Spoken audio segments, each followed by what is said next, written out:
Hello and welcome back to this channel. So today's video is going to be a little different. It's going to be a pretty short video and we're going to be using Photoshop for this. So today's video is going to be a little special because we are doing some magic with our photographs. That is, we'll take this photograph and then make the ring disappear. So let's just get started. I've picked up a random photograph from one of these no copyright issues places on the internet. So I'll just show you how to make sure that we get rid of this ring and we can apply this to other things as well in this image. So it is actually pretty simple. So you can right click on your image and open it with Photoshop. And once you're here, let's click on this lasso tool here. If you cannot see this, right click and click on lasso tool. And now click and drag it around this so that this part gets selected. And now let's go to Edit and Content Aware Fill. So this opens up a new menu, and here this you can see is the selected area, and this is what we're going to get rid of.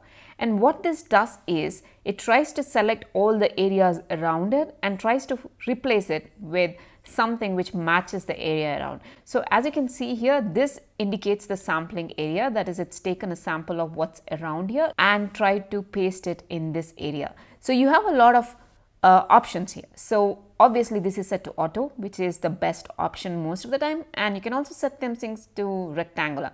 So what it does is it just takes a rectangular piece of stuff and then tries to replace it. Sometimes this works better than your auto, but I would not actually, sometimes you can barely see any difference.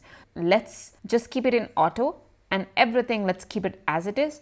Obviously this takes some computation power, so your PC might act up a little bit. And once you're done, click on OK. Alright, so get rid of this selection, press Command or Control D and that goes away. Let's go back to this tool right here and click outside. And as you can see, it formed a new layer and pasted that extra thing on this layer. So now if you scroll in, and you can see some marks over here which I don't like exactly. So what you can do is you can just right click and then say merge down, and it blends into that layer. And now we can go again to the lasso tool and pick up this area which I feel like it has a little blackish texture. Go to Edit, Content Aware Fill,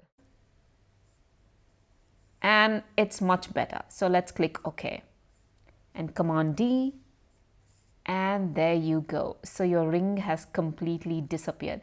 So you can do the same thing for a lot of other things in here as well. So I'm just going to go ahead and make sure you're not in the, the layer which has this extra things on top. So make sure you either merge it or you create a separate file so that you don't damage these things, whatever additions you have done. But now it's okay, and I'm going to go ahead to lasso tool again, and let's try to remove this. Let's go to Edit, Content Aware Fill. It brings up this one. Boom, it's gone as well, and that looks pretty fine actually. So there are a lot of things here like color adaptation, etc, etc. You can use these things if you feel like it didn't create a really good, the effect that you wanted, but otherwise you can just leave it as it is and click OK. So what can you use this technique for? You can use this for your travel photos. You see all those Instagram pics of models just standing in front of empty, streets, which is actually a really big tourist hub. But when you try to visit, there's so many people, it's so hard to get photographs. That is one scenario where you can use this thing as well. You can also use it if you want to be really mean, to crop some people out of your photos. So this works good during that time as well. So yeah, that brings us to the end of this tiny Photoshop tutorial, and let me know if you liked it. I barely do any Photoshop videos out here, and if you want to learn more about Photoshop and if you think I could help you in any way, just let me know and drop your questions in below in the comment section and I'll answer them as soon as I can. So I'll see you in the next video. Bye-bye.